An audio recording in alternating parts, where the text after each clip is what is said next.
Halo teman-teman semua, selamat datang di Cebar Cerita Bergambar, channel yang menarik, memotivasi, dan menginspirasi. Kali ini, Cebar akan share sebuah cerita berdasarkan kisah nyata yang diadopsi dalam film Joy yang rilis pada tahun 2015. Cerita ini adalah tentang perjuangan wanita bernama Joy Mangano yang harus berdamai dengan kehidupan keluarganya yang rumit.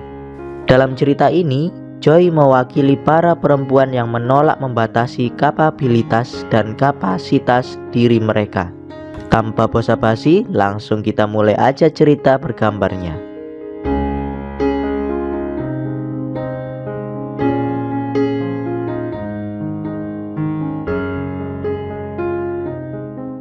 (1880) Joy Mangano tinggal di New York dan bekerja sebagai agen pemesanan maskapai penerbangan. Sebagai seorang perempuan yang tergolong masih muda, Joy harus menghidupi kedua anaknya pasca perceraian dengan Tony suaminya, yang sebenarnya masih tinggal di basement rumah Joy. Ibunya sehari-hari hanya mengurung diri di dalam kamarnya bersama televisi dengan film opera. Neneknya sudah sangat tua dan ayahnya bernama Rudy tiba-tiba diusir oleh istri ketiganya sehingga harus mengungsi lagi ke rumah Joy. Joy setiap hari harus memikirkan semuanya ini. Ketika semuanya makin pelik, Joy teringat akan mimpi masa kecilnya yang sudah dikubur selama 17 tahun. Mimpi yang dimulai dengan rumah-rumahan kertas di kamar Joy, di mana segala imajinasinya tersalurkan secara bebas. Joy selalu bercita-cita menjadi seorang perempuan yang sukses. Namun, dalam sekejap impian Joy rusak di tangan ayah dan ibunya yang bertengkar karena ingin bercerai.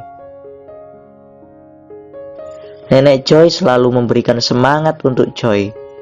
Bahkan dia selalu mengajarkan Joy untuk selalu percaya diri dalam mengejar cita-citanya. Saat remaja, Joy seringkali menciptakan alat-alat yang bermanfaat. Namun karena orang tuanya tidak mengerti tentang hak paten, penemuannya pun menjadi sia-sia. Saat itu Joy hendak pergi bekerja. Tiba-tiba sang ayah datang kembali ke rumah Joy karena diusir istri ketiganya. Padahal Tony, mantan suami Joy, juga menumpang di rumah Joy. Hal tersebut membuat suasana semakin kacau. Beban Joy bertambah ketika mendapatkan suatu masalah di dalam pekerjaannya. Scene berganti ke ayah Joy, Rudy, yang kala itu sedang mencari pasangan di dalam biro jodoh. Melalui jasa perjodohan, Rudy berkenalan dengan seorang janda kaya bernama Trudy.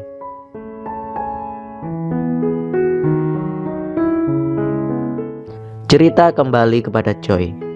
Segala pekerjaan rumah tangga harus dikerjakan sendiri meskipun kesehariannya sudah sangat padat. Suatu hari, Joy tertidur di kamar ibunya dan bermimpi mengenai masa kecilnya.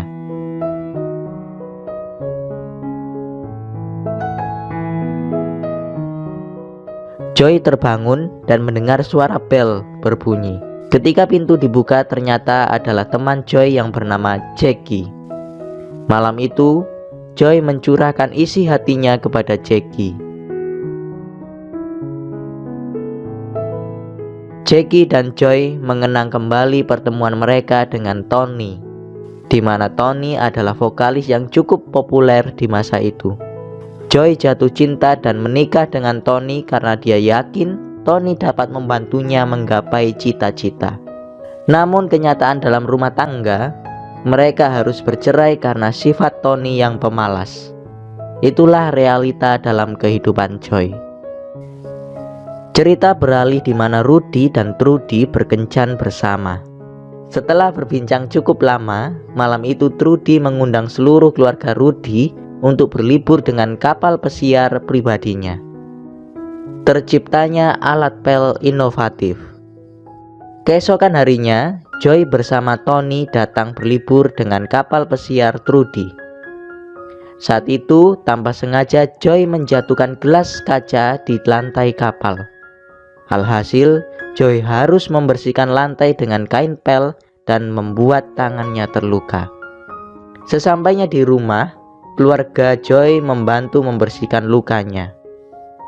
Saat itu, pikiran Joy penuh dengan inspirasi yang berfokus kepada kain pel inovatif. Keluarga yang bingung melihat tingkah Joy yang aneh berusaha menyuruhnya untuk istirahat sejenak. Keesokan harinya, Joy membuat keputusan untuk memulai menciptakan ide baru. Joy sibuk merealisasikan idenya dengan alat seadanya. Pada akhirnya, Joy mengumpulkan keluarganya dan juga mengundang Trudy dengan maksud meminta bantuan investasi, mengingat Trudy memiliki kemampuan finansial. Joy segera mempresentasikan idenya yang merupakan penemuan alat pel model baru. Namun Trudy tidak serta-merta menyetujui Joy. Trudy ingin melihat prototipe dari ide Joy. Alat pel Joy memiliki keunggulan dibanding alat pel pada umumnya. Di antara alat pel yang dapat diperas tanpa menggunakan tangan serta kain pel yang dapat dilepas dan dicuci. Trudy yang sudah tahu keunggulan alat pel tersebut bersedia berinvestasi kepada Joy. Namun dengan syarat dan ketentuan yang ketat karena Trudy tidak mau uangnya hilang begitu saja. Setelah hak paten selesai diurus, Joy segera memproduksi alat pelnya.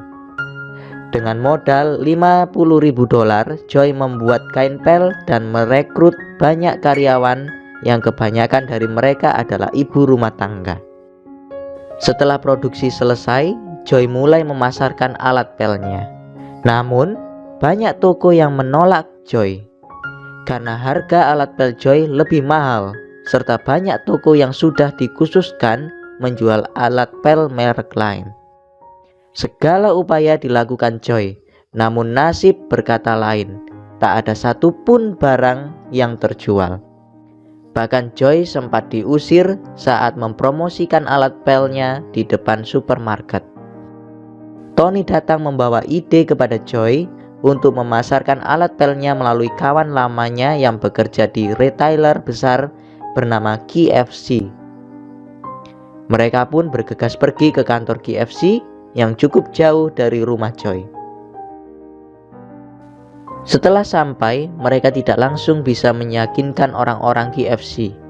Malahan, Joy jadi bahan ejekan di sana. Akhirnya dengan niat, Joy berhasil meyakinkan manajer KFC. Manajer itu bernama Neil, meminta Joy untuk menyiapkan 50.000 unit alat pel. Jatuh bangunnya usaha Joy. Kemudian Joy mengumpulkan keluarganya berserta Trudy. Joy membutuhkan tambahan dana sebesar $200.000 untuk membuat 50.000 unit alat pel. Namun, Trudy yang belum menerima apapun dari investasi sebelumnya menolak Joy. Pada akhirnya Joy menggadaikan rumah miliknya untuk tambahan dana. Tiba saatnya alat pel Joy diiklankan. Joy bersama seluruh keluarganya menonton televisi. Namun petaka besar terjadi ketika bintang iklan tidak bisa mendemonstrasikan alat pel tersebut. Alhasil, tidak satu pun alat pel Joy terjual malam itu. Joy yang merasa kecewa segera mendatangi kantor KFC. Joy meminta agar dirinya yang mengiklankan di TV mengenai produk miliknya sendiri. Neil akhirnya memberikan satu kesempatan untuk Joy melakukannya. Hari di mana Joy siaran di TV pun dimulai. Saat kamera dinyalakan, Joy menjadi gugup dan tidak dapat mendemonstrasikan alat pelnya dengan benar. Di tengah keheningan, tiba-tiba ada telepon yang menghubungi siaran KFC. Ternyata itu adalah sahabat dekat Joy bernama Jackie. Joy yang gugup menjadi fasih berbicara oleh karena Jackie membantu saat itu. Sehingga alat tersebut terjual 47.000 unit. Seluruh keluarga Joy beserta tim begitu senang dengan hal itu. Di iklan selanjutnya, Joy berhasil menjual 100 ribuan unit alat pel, melebihi rekor di KFC sebelumnya. Persahabatan Joy dan Neil semakin erat. Namun di masa kesuksesan Joy, neneknya yang selalu mendukung Joy meninggal dunia. Sontak hal ini membuat Joy terpukul. Belum sampai di situ, Joy mendapati sebuah masalah kerjasama dengan pabrik pembuat bahan alat pel. Setelah ditelusuri, Joy menemukan kecurangan, yakni desain kain pel miliknya dicuri dan dihak patenkan oleh manajer pabrik. Joy yang kalah secara hukum tidak bisa berbuat apa-apa. Keluarga, bahkan pengacara Trudy menyarankan untuk Joy menghentikan bisnisnya. Dengan perasaan sedih, Joy dipaksa untuk menandatangani surat pernyataan bangkrut oleh Trudy dan Rudy. Awalnya Joy ingin menyerah, namun dengan tekad yang kuat untuk mendapatkan haknya, Joy bangkit untuk melawan musuh bisnisnya. Joy belajar mati-matian mengenai hukum dan menemukan celah untuk menghadapi musuhnya. Keesokan harinya, Joy memutuskan untuk pergi menemui bos besar pabrik yang menipunya. Joy yang seorang perempuan lemah memberanikan diri untuk berdebat dengan lawan bisnisnya bernama Derek Markham, yang saat itu bisa membunuh Joy kapan saja. Alhasil, Joy berhasil memenangkan lawan bisnisnya serta mendapatkan hak patennya kembali. Joy menjadi pengusaha wanita sukses, mensponsori penemuan lainnya. Tony dan Jackie adalah penasehatnya yang paling berharga. Joy mendukung ayahnya yang lanjut usia, walaupun sering kali bertengkar dengan saudaranya Peggy. Itulah teman-teman, kisah dari sebuah kehidupan seorang Joy. Dari cerita ini kita juga belajar bahwa seorang wanita pun bisa sukses dalam menggapai cita-citanya. Jika kalian suka video ini, dukung kami dengan klik subscribe dan like. Jika kalian merasa video ini bermanfaat, share video ini ke teman-teman kalian, saudara kalian, atau kenalan-kenalan kalian. Semoga kita bisa mengambil pelajaran dari cerita Joy Mangano tersebut. Sampai jumpa lagi di cerita yang lain ya guys.